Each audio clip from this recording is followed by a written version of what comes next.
Bienvenidos a un nuevo video y vamos a ver integral indefinida en la parte 2.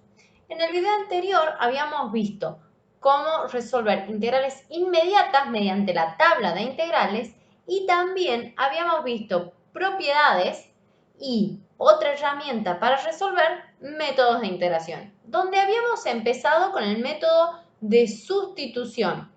Ese método dijimos que nos servía cuando había adentro de la integral una función y casi su diferencial, o también lo vimos cuando había raíces cuadradas o cúbicas de x. Ahora, vamos a seguir sumando otros métodos de integración para otro tipo de casos que nos van a resultar útiles. Y este es el método de integración por partes. Este método es un poco más fácil que el anterior porque es más mecánico. ¿Por qué? Porque me lleva a aplicar una fórmula. ¿Cuándo vamos a poder aplicar este método? Cuando adentro de la integral tenga el producto de dos funciones que no tienen nada que ver una con la otra. O sea que no es que tenga una función y casi su diferencial como vimos recién. Entonces la enunciación de este teorema será que si tengo dos funciones derivables en un dominio común, entonces cuando tengamos que hacer la integral del producto de una función por el diferencial de otra función, acuérdense que el diferencial de esto sería b por dx, es decir, que tengo el producto de otra función. Vamos a resolver, en lugar de resolver esta integral, resolveremos el producto de las funciones u por b menos la integral de b por du. La fórmula resumida es la que yo le fui leyendo. Entonces, miremos bien que el dato que vamos a tener es una función u y b' por dx. ¿Qué quiere decir esto? Que luego vamos a necesitar de u. Vamos a tener que derivar u. ¿Para qué? Para tener derivada de u por dx. ¿Y qué vamos a tener que hacer con esto para poder obtener b, que es lo otro que necesitamos? Vamos a tener que integrarlo. Este método no solo que es más fácil porque tiene una fórmula de aplicación, sino también porque la memotecnia para la fórmula es la mejor que hay. Un día vi una vaca menos la integral vestida de uniforme. Si ustedes se acuerdan de esta leyenda, un día vi una vaca menos la integral vestida de uniforme, la fórmula sale solita. ¿Cuáles son las condiciones para aplicar el método? Adentro del integrando tiene que aparecer el producto de dos funciones, u por b', como dijimos, siendo u derivable. ¿Por qué? Porque teníamos que encontrar de u. Y tal que su derivada sea más simple que u. Es decir, que cuando yo derive esta función, su derivada sea más sencilla. Además, una de las funciones tiene que tener antiderivada conocida. ¿Por qué? Porque dijimos que a esta la vamos a tener que poder integrar para poder obtener b. Entonces tiene que ser una integral calculable fácilmente. Y por último, esta integral que resulta tiene que ser de menor complejidad que la original, porque si es más complicada, ¿para qué aplicamos el método? Vamos a verlo con un ejemplo. X y 2 a la x por dx no tienen ninguna relación entre sí porque ninguna es derivada de la otra.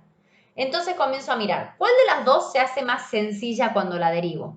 ¿Qué pasa cuando derivo x? Me da por resultado 1. ¿Y qué pasa cuando derivo 2 a la x? Me da por resultado 2 a la x por logaritmo neperiano de 2. Es decir, que el 2 a la x no desaparece. Esa es mi pauta para pensar que u va a ser x y db será todo el resto. Fíjense que todo lo que está dentro del símbolo integral lo acomodé en u y en db. A partir de u obtendré la diferencial de u. ¿Qué es diferencial? Derivada por dx. Derivada de x, 1 por dx. ¿Y cómo obtendremos b? Integrando 2 a la x por dx. Vamos a resolverlo entonces. Ya tenemos u y b. Entonces, esta aplicamos la memotecnia. Una vaca menos la integral vestida de uniforme. Una vaca menos la integral vestida de uniforme. ponemos de u. Miren que yo este más c no lo escribí. ¿Por qué? Porque lo voy a escribir directamente al final cuando ya terminemos de resolver las integrales que me quedaron acá. Vamos a ver ahora. Tenemos este logaritmo neperiano de 2 aquí en el denominador, que es una constante y que por lo tanto puedo sacarla para afuera por propiedad. Está en la tabla y entonces resolvemos como 2 a la x sobre logaritmo neperiano de 2. Como ya terminamos de resolver las integrales, ahora sí agregamos el más c y ya tenemos resuelta nuestra integral. Veamos esta otra, logaritmo neperiano de x por dx. Esto no está en la tabla, tengo el producto de 2. Como al logaritmo neperiano no sé integrarlo, no me queda otra de que sea u el logaritmo neperiano y db será dx. Entonces vamos a poner una vaca menos la integral vestida de uniforme. Simplificamos y ya estamos entonces en condiciones de resolver. Nos queda la integral de dx, que es x, más c. Vamos a demostrar ahora este método. Sabemos que la diferencial del producto de dos funciones, como vimos en el video de diferenciales, si no lo vieron, vayan a verlo. La diferencial del producto de dos funciones que va a ser derivada del primero por segundo sin derivar, más primero sin derivar por derivada del segundo, todo por dx, y podemos distribuirle a cada uno y quedamos en esta expresión. Si juntamos el u' con dx, tenemos diferencial de u. Si juntamos b' por dx, tenemos diferencial de d. Entonces, todo este término queda escrito de esta manera y todo este término queda escrito de la manera.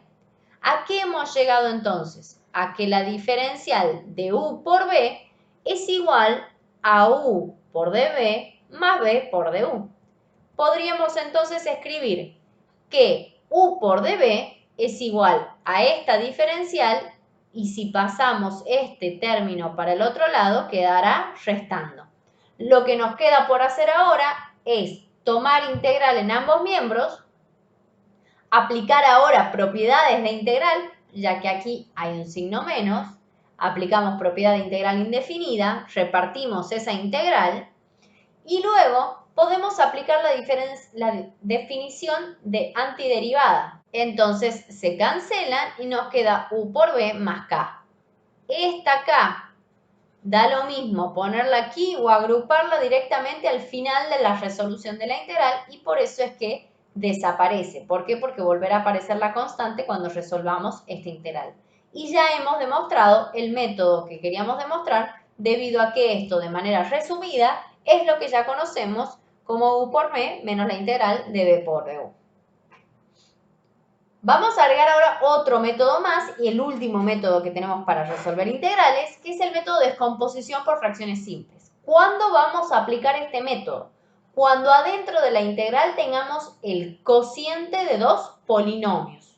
Entonces, lo primero que vamos a hacer es descomponer el denominador en factores lineales y o cuadráticos que no sean factoriables. Por eso dice que sean irreducibles.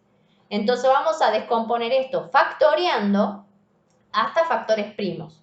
Y a toda la expresión la vamos a descomponer en una suma de fracciones más simples. Entonces no vamos a integrar un único cociente, sino que vamos a integrar una suma de varios cocientes. ¿Cómo lo vamos a armar? Lo que vamos a hacer siempre es fijarnos el grado que tienen esos polinomios. Si el grado del numerador es más chico que el grado del denominador, entonces vamos a poder estar en condiciones ya de empezar a descomponerlo. ¿Cuáles son las fracciones simples que vamos a usar? Estas tres que aparecen. Si en el denominador tenemos algo lineal, vamos a poner una constante arriba. Si en el denominador tenemos un factor repetido, va una constante arriba. Si en el denominador aparece un término cuadrático no factoriable, vamos a poner una expresión lineal arriba. Todo esto que parece en otro idioma en este momento ya va a ir tomando forma en un ratito cuando veamos los ejemplos. Ahora, si el grado del numerador es mayor o igual que el grado del denominador, ¿qué podemos aplicar aquí? La división de polinomios que por suerte vimos en el curso de nivelación. Entonces lo que vamos a hacer es armar la división de polinomios y reescribir entonces este cociente como el resultado de esa división más el resto de esa división dividido en Q, que es lo que me quedó sin dividir.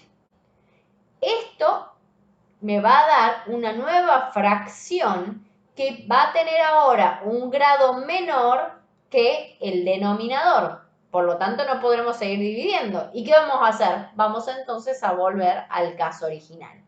El método va a requerir efectuar primero una descomposición para después integrar. ¿Cómo vamos a realizar esa descomposición? Va a depender de cómo venga expresado este denominador o cómo lleguemos a expresarlo cuando lo factoriemos. Entonces, tantas fracciones simples tendremos como raíces tenga este denominador. Veamos en un ejemplo cómo podemos hacer esto. En este ejemplo, el denominador no está completamente factoriado. Entonces, lo primero que vamos a hacer es factoriar hasta las últimas consecuencias. Una vez que hemos factoriado hasta las últimas consecuencias, miramos si es que hay algo para simplificar. Y entonces fíjense que hemos partido de una expresión y ya la hemos hecho un poco más simple, pero seguimos con un cociente de polinomios. El polinomio del numerador tiene grado 0. El polinomio del denominador tiene grado 2. Entonces, no puedo hacer la división de polinomios, voy a tener que ir a descomponer en fracciones simples. ¿Cuántas fracciones simples? Tantas fracciones simples como raíces tiene el denominador. ¿Qué son las raíces? Cada una de las soluciones. Fíjense que tenemos dos factores, entonces a esta única fracción la vamos a partir en 2. Entonces vamos a partir esta fracción, como dijimos, en dos fracciones más simples, donde la primera fracción tendrá por denominador el primer factor y la segunda fracción tendrá como denominador el segundo factor.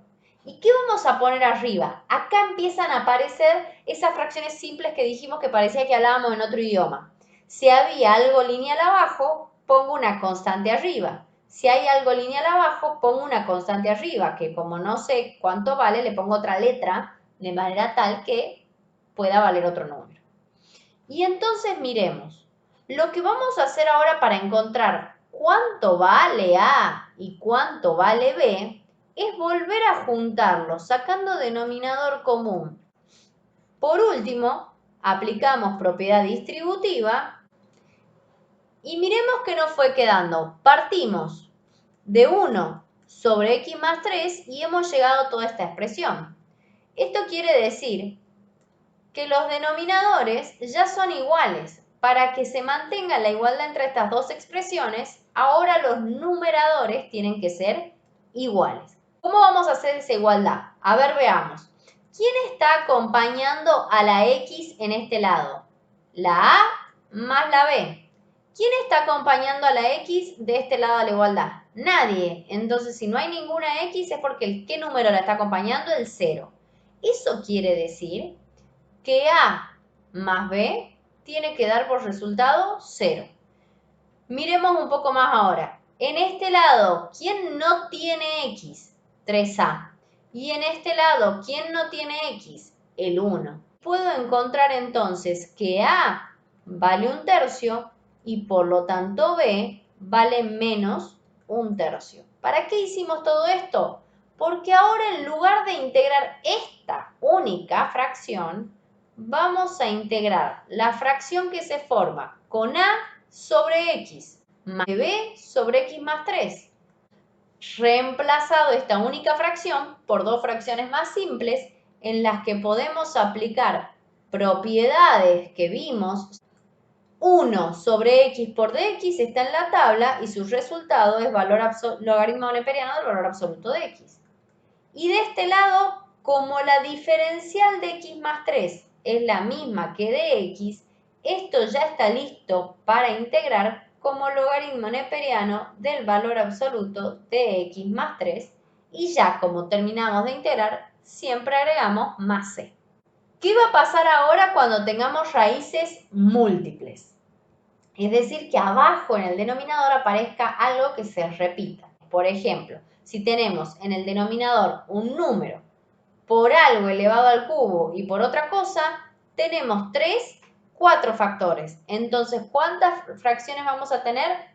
4 fracciones para descomponer, donde vamos a ponerle a esta 3 veces con el grado que tenía y lo vamos a ir bajando, y a la otra con su grado que tenía. Tenemos esta integral para resolver, ya está factoriado el denominador, no podemos seguir factoreando. ¿Y cuántos factores aparecen aquí? 3, porque este aparece 2 veces. Entonces, como tenemos 3 factores, va a aparecer 3 fracciones en la descomposición. ¿Cuáles van a ser los denominadores? Cada uno de los factores poniendo el orden de multiplicidad como dijimos. O sea, el que tiene el grado 2 aparece con grado 2 y luego aparece de nuevo con grado 1. Y el otro factor aparece tranquilo. Cuando abajo tengo algo cuadrático factoriado, arriba va una constante. Cuando abajo tengo un lineal, arriba va una constante y lo mismo pasa acá, pero con nombre diferente porque no sabemos cuánto vale. ¿Cómo hacemos para encontrar cuánto vale A, cuánto vale B y cuánto vale C? Igual que hicimos recién. En toda esta expresión vamos a sacar denominador común, que es volver a juntarlos. Ahora ya tenemos denominadores iguales, nos queda igualar numeradores. De este lado aplicaremos propiedad distributiva y resolveremos todo lo que se haya para resolver y empezaremos a igualar.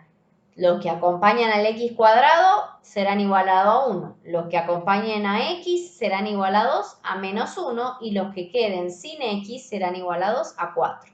Si ustedes luego lo resuelven, los invito a resolver toda esta expresión, llegarán a este sistema de ecuaciones en el cual, cuando lo resuelvan, obtienen estos valores para A, B y C. ¿Qué quiere decir eso? Que en lugar de resolver esta integral que nos pedían, vamos a resolver la suma de las integrales que nos va a dar estas 3 fracciones simples. Entonces haremos eso poniendo en donde dice A, B y C los valores que hemos encontrado, aplicando las propiedades pertinentes, menos 4 quedará para afuera, todo esto está elevado a la menos 2, está en la tabla, ya que la diferencial de x menos 1 es la misma que la de x, entonces integrando x menos 1 a la menos 2, quedará x menos 1 a la menos 1 sobre menos 1, por eso cambia el signo del 4. Acá el 5 menos 5 lo vamos a sacar para afuera y nos va a quedar 1 sobre x menos 1 por dx. La diferencial de x menos 1 es la misma que la de x, por eso está lista para aplicar la tabla. Sacamos el 6 para afuera y nos queda que la diferencial de x menos 2 es la misma que la de x. Entonces está lista para aplicar la tabla y siempre agregamos la constante al final. El último caso será cuando tengamos raíces complejas, es decir, algo que no sea factoriable, por ejemplo, una expresión cuadrática que tenga un discriminante menor que 0. Miremos este caso. Tenemos x cubo más x. Si sacamos factor común x, nos va a quedar x por x cuadrado más 1. Tenemos una suma de cuadrados, no es factoriable. Entonces, ¿qué vamos a ver? Tenemos 2 factores en el denominador, entonces vamos a tener 2 fracciones. Una con el primer factor del denominador y la otra con el segundo factor. Si abajo tengo lineal, arriba pongo constante. Abajo tengo cuadrático, pero no factoriable, porque es suma de cuadrados. Entonces, en ese caso, lo que vamos a escribir arriba es una expresión lineal. Y luego, para encontrar cuánto vale A, B y C, vamos a hacer exactamente el mismo procedimiento. Sacamos denominador común, armamos nuestro numerador. Como los denominadores ya son iguales, vamos a igualar numeradores y vamos a armar un sistema de ecuaciones para encontrar cuánto vale cada una de nuestras letras. Vamos a integrar en lugar del único cociente las 2 fracciones que hemos armado. En la primera fracción ya está lista logaritmo neperiano del valor absoluto. Si miramos esta expresión estamos teniendo la integral de 1 sobre x cuadrado más 1 por 2x y por dx. ¿Esto qué es? La derivada de x cuadrado por dx, o sea que es la diferencial de x cuadrado más 1. Nosotros en la tabla de integrales tenemos integral de 1 sobre x por dx igual al logaritmo neperiano del valor absoluto de x. Si en lugar de ver una x veo una florcita, tengo 1 sobre la florcita por diferencial de la florcita, logaritmo neperiano de la florcita. Es lo que yo tengo aquí. 1 sobre x cuadrado más 1 por la diferencial de x cuadrado más 1. Directamente, ¿a qué será igual eso? Al logaritmo neperiano de la florcita. Con esto damos por finalizado lo que es integral indefinida. A practicar mucho, porque integrales se aprende haciendo. Es la única forma de aprender.